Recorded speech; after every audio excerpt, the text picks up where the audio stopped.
So there are 3 billion smartphone users in the world, and most of us, including me, I spend a third of my day on my smartphone, bent over my smartphone. It's about 4 or 5 hours a day. And last winter, my father became one of these high-volume smartphone users when he learned how to text. He was going around with the emojis, texting different people. Anyway, a week later, his neck pain, because he used to have chronic neck pain, he worked really hard in physical therapy to get rid of, came back. So I needed to give my father a solution. And I also knew how much smartphone prevalence was rising. So it was exciting to me, really exciting to me, that if I could find a good solution, it would be relevant to so many people. Is that I had a solution for him, whether it was words or a product that didn't make him feel like he was doing something wrong, that he would actually use.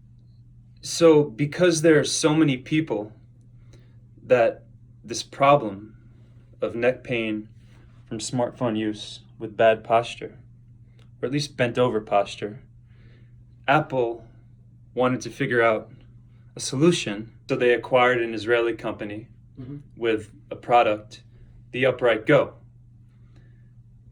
But the problem is it's something my father would never use, because the first problem is that it's this device you have to stick on your neck that can fall off, and then you have to remove the adhesive, and then you have to charge it at night. So my father is never going to wear something on himself like that, and something that inconvenient.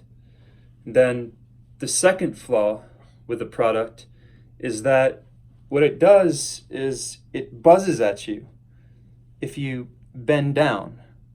So the fundamental issue with that is it's positive punishment or negative reinforcement.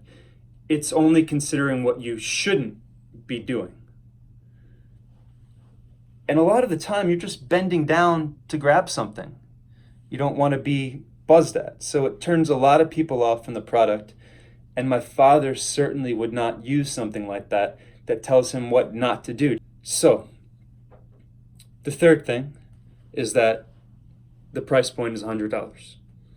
And my father and a lot of other people are not going to pay $100 for something they have to wear that falls off and buzzes at them. So my father wouldn't use that kind of thing. So in terms of making a solution for him, the first issue is finding a way to track his posture without using an external device. And this is a hard thing to work around. The easiest thing to do, or first thing that came to mind, would be to track eye movement with the smartphone camera.